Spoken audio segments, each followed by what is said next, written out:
RCMA dure toujours à la pointe de la technologie, à la recherche de la perfection, avec du détail et de tout ce qu'il faut. Voilà, alors aujourd'hui, petite vidéo, puisqu'on fait des petites vidéos. Hein. J'ai pas d'intro improbable sur l'avenir de notre planète. J'ai lu un article ce matin, alors je sais pas si c'est un fake ou vrai, hein, mais on aurait découvert grâce au nouvel remplaçant Double, alors je sais plus comment il s'appelle, on aurait découvert de la matière, enfin des structures plus anciennes que le Big Bang, alors ça pose des questions, des problèmes. J'ai pas approfondi, alors c'est de la surface, juste lu le début de l'article, pas eu le temps d'en finir avec ça. Vous aurez des nouvelles sur ma chaîne, ça m'intéresse. Bon, sur ce, matinée, splendide, splendide matinée, pourquoi? Parce que j'ai retrouvé un abonné qui est d'Amérique du Sud, donc qui ne parle qu'anglais ou l'Amérique du Sudien. Donc je ne le parle pas. Donc ça m'a fait un très bon exercice d'anglais. On a réussi à communiquer, mais bon, au bout de 2 heures, c'est vrai que ma concentration était un peu entre la voiture, des choses un peu différentes. C'était rigolo. Voilà, donc du coup, moi j'avais emmené les deux voitures, j'avais emmené la Carten, hein, que vous voyez ici, tournée sous un support qui m'a fait, attention, il m'a fait un premier support vert, mais là il m'a refait le top des supports, et pour la compétition, s'il vous plaît, alors je vous montre ça parce qu'il faut le remercier, c'est très sympa de sa part, c'est très sympa, c'est l'optimisation, en plus il a designé tout seul, franchement, génial.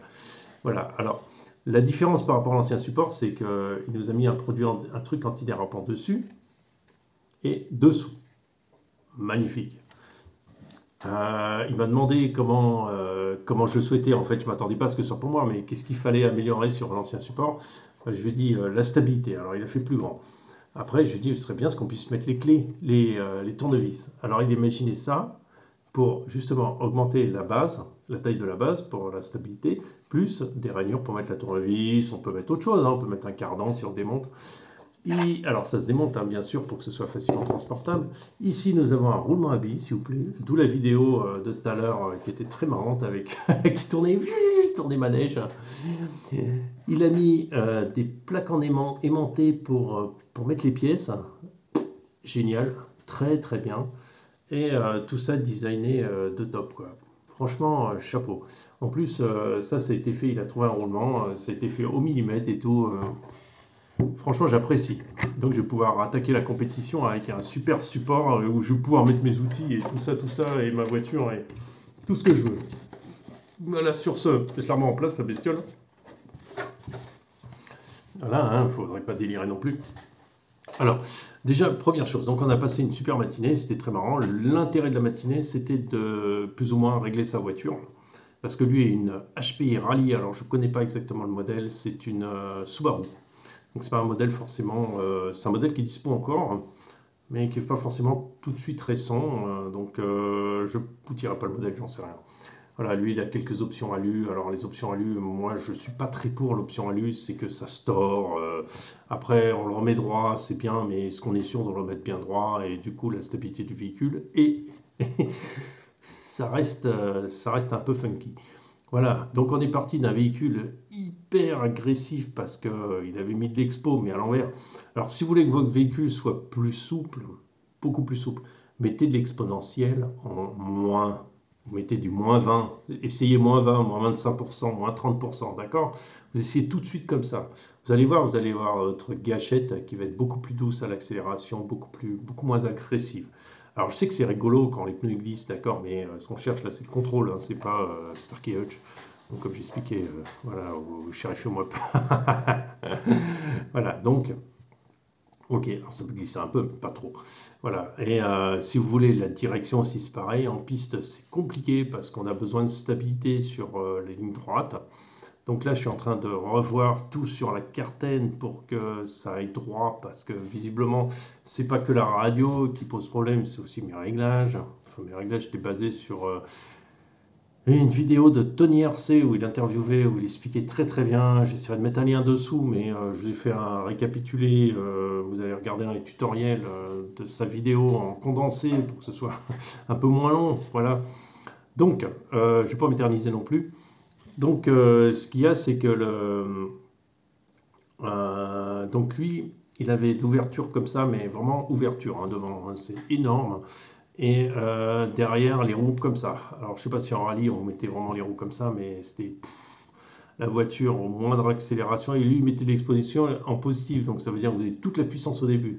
Alors, c'est bien si vous avez du grip, hein, mais si vous n'avez pas de grip, non, non, vous ne faites pas ça. Donc là, le bitume il était encore mouillé, après il a séché, mais ça reste froid quand même. Il faisait autour de 0,5 degrés, quoi. Donc ça reste froid, glissant. Bon, après, les pneus, quand ils chauffent, c'est mieux, mais c'est pas encore miraculeux. Donc, comment ça s'appelle après, bon, on a réglé tout ça. J'ai commencé par régler sa radio pour que ce soit déjà contrôlable, pour arriver à faire quelque chose. Après, en plus, si vous mettez l'expo sur la direction, vous aurez un neutre plus précis. Voilà, parce que vous arriverez à la rattraper sans donner des à-coups franchement gauche, franchement droite, quoi, juste en baladant autour du neutre. Donc ça, c'est plutôt carrément bien. Mettez aussi du moins 30% si vous avez une direction pas trop nette. Après, qu'est-ce que j'ai à dire aussi, c'est que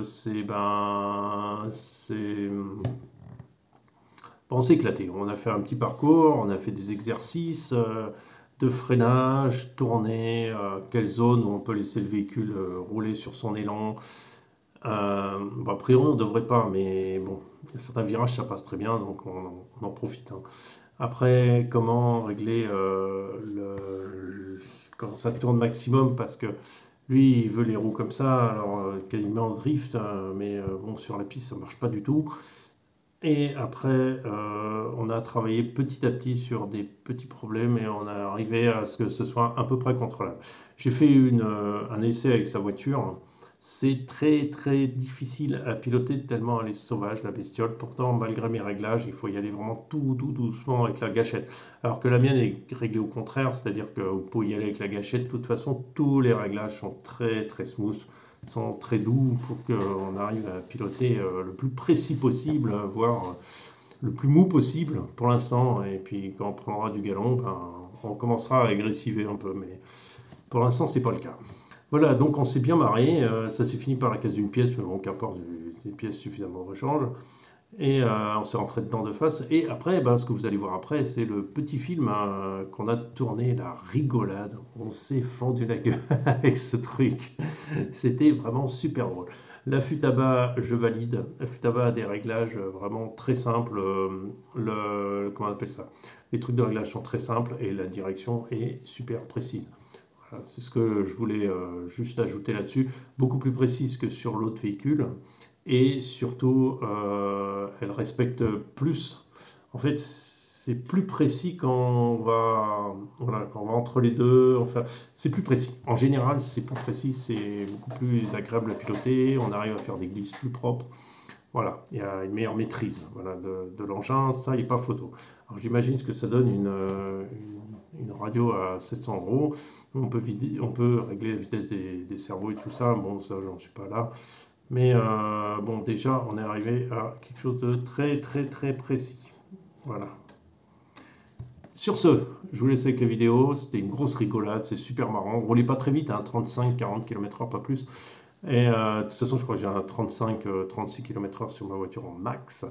Donc ça ira pas plus vite, mais c'était la grosse rigolade. Comme quoi, lui, il avait un max, normalement, il s'est fait mesurer au max à 70, mais sur un parcours, il était moins rapide que moi. Réfléchissez à votre vitesse max en ligne droite là. Donc du coup je vous laisse avec ça. Bon, ça fera une vidéo un peu longue, mais bon, c'est pas grave. Écoutez, profitez, je voulais juste faire un retour là-dessus et puis de cette super journée. En tout cas, je vous souhaite une bonne journée à tous et puis je vous dis bon début de semaine. À très bientôt. Ciao, ciao.